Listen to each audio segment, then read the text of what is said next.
Yo, what is up guys, it is Kobe, back here with another Black Ops 2 tips and tricks video, and in today's video we're going to be taking a look at the Claymore and the Bouncing Betty. Now, obviously you guys know what these things are, they've been around since Call of Duty 4 and 5, but with every new Call of Duty they tweak them a little bit, whether it's their trigger range, kill range, detonation time, and the way you can survive them. So in this video I'm going to be going over all of that stuff, showing you guys the differences between them, as well as some tips that you can use just to use them a little more effectively. Now to get started, the first thing we have to cover is the maximum trigger area for these explosives. Because they are both triggered by enemy motion, the max range at which the enemy player is detected is super important. As you can see here, the Bouncing Betty's trigger area is actually fairly large, and as you know, it covers the full 360-degree area. However, although you will take damage, that does not demonstrate the maximum kill area, which is now demonstrated here in yellow. So as you can see, even though it is smaller than the trigger area, its kill range is actually pretty damn big still. So that, plus its 360-degree radius, is why so many people hate these things and why they are so good.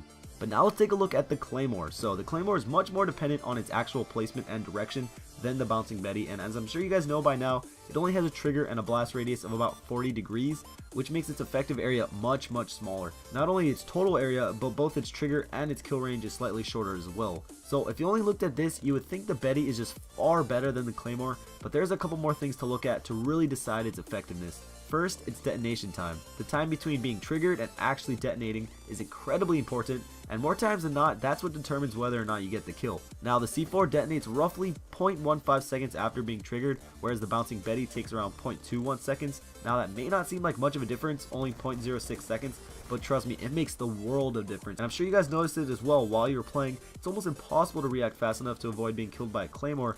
However, if you are paying attention, it is fairly easy to avoid a Bouncing Betty. So in this area, the upper hand definitely goes to the Claymore. Now, how might you survive or counter these explosives? Well, for the Bouncing Betty, you have a bunch of different options. The easiest way, of course, is just to crouch. Past Call of Duties, you have to go all the way to prone, but in Black Ops 2, you won't take any damage whatsoever by simply crouching. This makes them insanely easy to avoid, especially if you are on the tactical layout.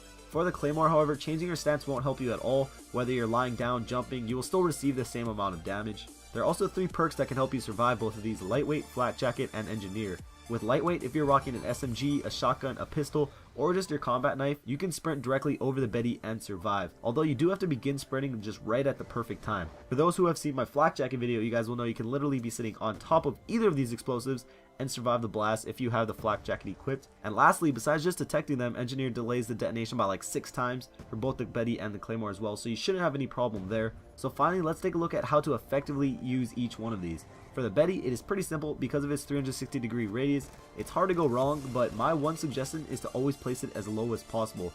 I always see people, placing them on the stairs, but the best thing to do is place them at the bottom, so even if they do crouch, they will be up high enough on the stairs so you will get the kill. For the Claymore, it's just all about angles. It's not like the Betty where you just throw it and hope somebody walks by. You need to place these where you know people will be walking and angle it accordingly.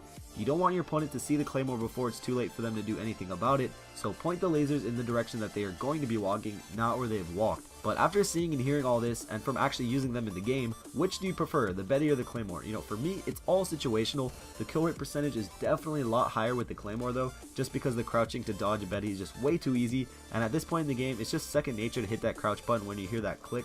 Whereas with the Claymore, there really isn't much you can do, but that's just what I think. Leave your own answer down below. But anyways guys, that's it for the video. I hope you guys enjoyed. It took me quite a bit of time to make this, so if you could support it with a like and a favorite, I'd really appreciate it. As you can probably tell by my voice, I've had a cold for the past week, but I just really want to make a video. I didn't want to go a whole nother week without making a video, so I just wanted to make this for you guys. Also, I hit 7K 2 days ago, so thank you guys for that. I'll try to muster up something for you guys at like 7,500 subs, probably a giveaway, I don't know. I'll think of something, but again, thank you guys for watching. A couple of videos on screen, go check them out if you want, and I'll catch you guys later. Peace.